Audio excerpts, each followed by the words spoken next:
Hello, Stephen White for Steve Arts 89. Madonna, gun control. I mean, God control. I don't know why we're still calling it God control. It's about gun control. Um, there's been a lot of criticism, and a lot of it has been from the Pulse community, the Pulse survivors community. And that, of course, getting a lot of press, and Madonna's getting a lot of criticism because everyone, of course, wants to fucking dogpile her all the time, always have. Now, I've been criticised for being a bad Madonna fan because I am critical of her and I don't always like everything she does, and I will say so. And I think that's part of learning from Madonna to express myself. I don't really get the idea of being a sycophant and just saying, oh, she's amazing every time she moves because she's not perfect. She does make mistakes. Now, I had a few little structural issues with how the video was put together, but the overall idea I don't have a problem with. And the idea that some of the Parkland shooters were upset by it, she did put a disclaimer. If you watched it and it triggered you, upset you, that is on you. If you just happened to see it and there wasn't a warning, I guess that's a bit unfortunate. But if you sat down and you press that button and you continue to watch, it is on you.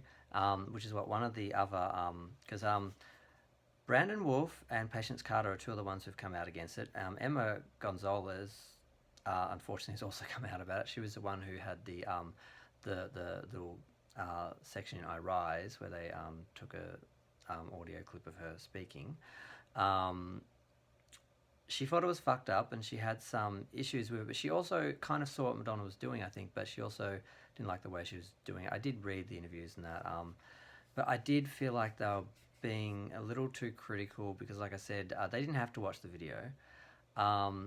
And there's no way to make a video about gun violence where you depict gun violence in that sort of scenario that isn't going to be upsetting to anyone, let alone people who've been through that scenario. So there's really no, you either don't show it or you do, and if you do, that's part of it. So someone else, Jeff, I don't know his whole name. It's like he's on YouTube. He's Jeff X. Ooh, I wrote it down. I can't read my own writing. Good, he's still on the screen. Jeff, where is it? Come on. Now it's gone off again, of course, because I need it. Okay. Jeff Eccentric, that's it, yep. He was saying sort of what I just said, and that yeah, it didn't trigger his post-traumatic stress disorder, but it did upset him, but he knew, he chose to watch it, so they chose to watch it, so shut up. But the other criticisms which I do think are not valid, but they have a right to say, is that they don't like the timing and the choice to do the video. The timing on the near the third anniversary of the shooting and the Stonewall anniversary, they felt that Madonna was just, well, some people thought Madonna was just exploiting the situation, exploiting the tragedy for her own, for clicks, for attention, and the video has gotten more views in a couple of days than some of her other videos from Madam X have in a month or two. So there could be some valid criticism there, but I'm fairly sure she didn't just sit down and think, gee, I need clicks, what can I exploit? Oh, gun violence, that's very sensitive, I'll just do that. She's not a monster, but she is a very narcissistic artist, and I don't think she really was thinking about too deeply about it, how it would be received and perceived. I think it is very much about her frustration with, which is my problem with the video, her frustration with the situation, not being able to do anything, and just being an artist and only be able to creatively do something about it, and just sit in your little room. Like a lot of artists, myself, you feel very isolated. You sit in a room, you just create art, and then you sort of put it out there, and you don't really know its relationship to people and people's experiences. You might hear something back later. Now, as a performer, she gets a direct interaction with the audience, but as a writer writing songs or painting or something like that, it's a very isolated experience. So I think the video felt for me more about her frustration in feeling alone in trying to process and deal with a problem as big as gun control in America. And I felt that undermined the video because it should have been focused more on the actual gun violence in the club, and changing the chronological order and putting it in reverse undermines everything. You see, you are surprised by the shooting happening. You're expecting it later in the video, expecting to see the people come, arrive, blah, blah, have fun, and then get taken down. And you get it up front, and it is really jarring and unexpected, and then it seems to just be forgotten about and brushed over, and they just go on with the rest of the video. It's more about her frustration typing. It's always interrupting and breaking the flow of the music and everything. And it kind of felt kind of secondary and buried in a way by the time you get to the end. And it just didn't work for me. Structurally, it didn't work. I think it just undermined what it could have been. It could have been really powerful without being totally cliched and just a chronological what happens, you know.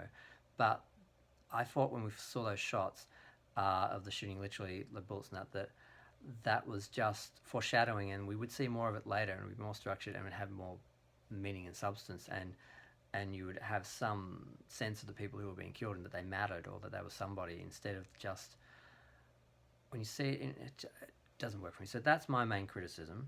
And the other criticism is just that it just the timing, and that she should have prepared people a bit more, and she could have approached the Pulse people like they've said, and engaged in some sort of dialogue with them, so they kind of knew it was coming, and it had some sort of blessing from them in some way, without necessarily changing what she would do artistically. It was just a bit shocking. Or I'll just drop this and have a reaction and get lots of clicks, and it probably would have been better if she'd managed it in a bit more of a sensitive way. I think it would still probably do as well. And whether that was intentional or instinctual, I don't know. But so that's that. Now the other thing is her Pride performance. Very relieved, because I was shocked by the Eurovision disaster, and I don't know what was happening with her voice and her breathing. Something was wrong. This was just traditional good Madonna performance. Not a lot of props and sets. Apparently they didn't spend a lot of money on it. They probably spent all the money on her just arriving and being there. So it was very much just her and dancers dancing. They had a militaristic theme, riot police shields, all that sort of stuff. So it was very reminded me a tiny little bit of Beyonce's Super Bowl with the little Black Panthers behind her and all that. There was a little bit of that, honouring the actual struggle and the struggle that we still have, as opposed to more celebrating gayness. I sort of thought she's either going to go rainbow crazy, it's going to be a big giant celebration where she's focusing on like holidays, stuff like that, colour us, or it'll be focusing on the struggle and what we are, the anniversary is of the riots. So she went that way, and that's fine. I thought it was good. I liked her speech. She was on point. Everything was right. I'm so relieved, because I thought after Eurovision, I thought, oh yeah, are we going to see a slide? Is this like the beginning of the end or something? Because it just really was odd, a really oddly off performance, and I don't think anyone really knows what happened, because she seems to be back on her game now.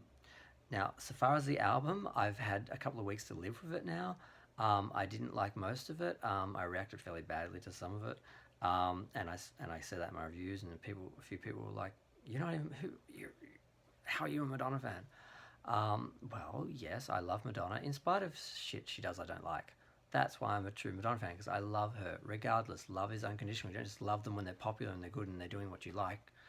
But so far as the album goes, I'm about to do my my cut playlist. Normally, I'll listen to a Madonna album or an album for a week or two, get a sense of it, give it a real good listen to and shot in different environments and all that, and then I'll sort of decide, okay, what songs can I lose?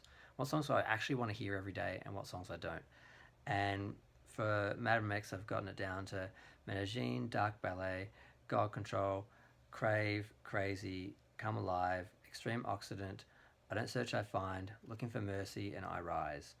Now, Bitch, I'm Loca and Future, sometimes I can get into them, other times I don't. So they're sort of the maybe list. They're surviving for now, but they might get cut later. And annoyingly, I totally forgot about the special editions. I'm giving you the finger, sorry. The special editions extra track. Because I listened to them once, or maybe twice, because they're not on my digital album I got from Amazon. I like Fanana, except I was pissed she didn't mention Michael. Back that up to the beat, I like the original. This has got its own thing happening, but I kind of like the older version, the leaked one. I know we're not supposed to listen to the demos, but some of them are actually good, and I think she should release them in the context of demos and that for artistic, creative reasons. I think as fans we want to hear them as well. And Ciao Bella, it was okay. I don't think I'm going to add them, but and I did a little review of the different editions. But okay, that's my where I'm at with Madonna. A little update. I'm not totally loving this era, but it's looking up.